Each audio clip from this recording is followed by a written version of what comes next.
এটাই মনে হচ্ছে আমার এই পথে শেষ যাত্রা। জানি না আর কখনো এখানে যেতে পারবো কি না।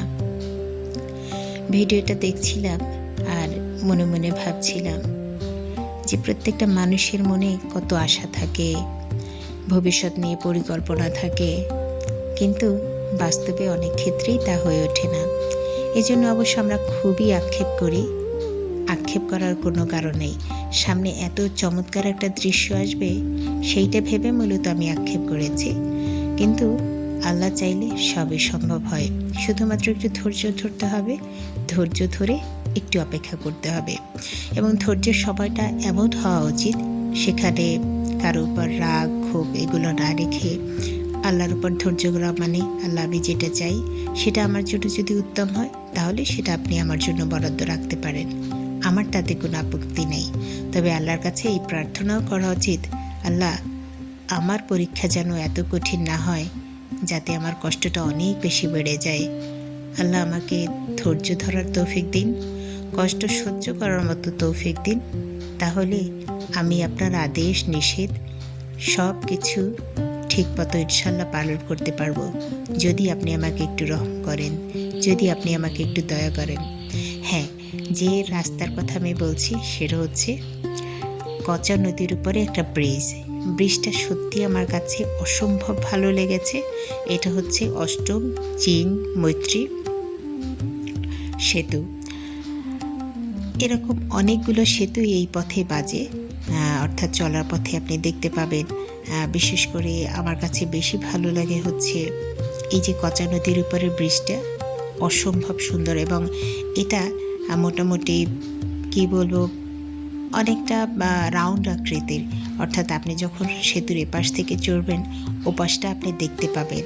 নর্মালি ব্রিজগুলো কিন্তু কিছুটা সোজা হয়, আমার কাছে তো এটাকে মনে হচ্ছে প্রায় অনেকটাই হেলানো। আমি ঠিক কত ডিগ্রি এটা বলতে পারছি না এই মুহূর্তে, বাট অসম্ভব সুন্দর দৃশ্য। বাংলাদেশে এত চমৎকার যে দৃশ্য হতে পারে আপনি যদি নিজ চোখে না দেখেন তাহলে সেটা বুঝতে পারবেন না। আমি মূলত পিরোজপুর থেকে বরিশালে যাচ্ছি। পিরোজপুর এসেছিলাম বেড়াতে, সেই জন্যই বলছিলাম যে বেড়ানোর এটাই মনে হয় সর্বশেষ অবস্থা ছিল আমার। এরপর মনে হয় না আমার পিরোজপুর কোনো দিন বেড়াতে যেতে হবে। নর্মালি আমি খুব একটা ঘুরতে যাই না, আমি মূলত পাহাড় এবং সমুদ্র পছন্দ করি বলে ওই দিকটাই ঘুরতে যাই। কিন্তু সমতল ভূমি যে এত চমৎকার হতে পারে, এত দৃষ্টিনন্দন হতে পারে, সেটা যে কেউ না আসলে বোঝা যাবে না। আমি মূলত বাসে ছিলাম, সেখান থেকে আমি ভিডিও করেছি। আপনি যদি এটা হেঁটে পার হতে চান কিংবা একটা স্লো মোশনের গাড়ি নিয়ে অথবা প্রাইভেট গাড়ি নিয়ে ঘুরতে আসেন তাহলে আমার মনে হয় এর চেয়ে সুন্দর দৃশ্য আপনি ভুলতে পারবেন না। তো মন চাইলে একটু ঘুরে আসুন, বেরিয়ে আসুন। আমিও ভাবছি এরপর থেকে নিরুদ্দেশ হয়ে যাব ঘোরার জন্য। কারণ হচ্ছে আপনি যখন বেরিয়ে আসবেন, ঘুরতে আসবেন, তখন স্বাভাবিকভাবে আপনার যদি শত মন খারাপ থাকলেও এটা কিন্তু চেঞ্জ হয়ে যাবে এবং আপনি অনেক কিছু শিখতে পারবেন। সৌন্দর্য যখন মনের দুয়ারে ধাক্কা দেয় তখন মনের দরজা খুলে যায়, তখন খারাপ লাগার যে দরজাগুলো খোলা ছিল সেটি অটোমেটিক্যালি বন্ধ হয়ে যায়। আমরাও ইনশাল্লাহ তাই করব। এবং আমি এবং আমার সাথে যিনি আছেন আমার বাবলু, সবসময় বাবলু আমি করতেই থাকি। এই বাবলু নিয়ে তো আমার পরিবারও অশান্তি তৈরি হচ্ছে, তারপরও এটা আমার আসলে অভ্যাস হয়ে গেছে। এটা যে আমি সবসময় ভালোবেসে বলি তা নয়, এটা আমার অভ্যাস এবং এটা আমি বলতে ভালোবাসি। আমার মনে হয় আমার ভিডিও যারা দেখে তাদের একটু বোঝা উচিত, যারা আমার খুব কাছের মানুষ, যারা আমাকে চেনে, তারা যেন আমার উপর কোনো অভিমান না রাখে। কারণ এতে করে হয় কি, একটা ক্ষোভ তৈরি হয়, হয়তো তখন মনে হয় একটা কম্প্যারিজন তৈরি হয় যে আমাকে হয়তো একটু কম ভালোবাসে। আমি সবাইকেই ভালোবাসি, মাঝে মাঝে তো মনে হয় সবাই আমার কাছে বাবলু।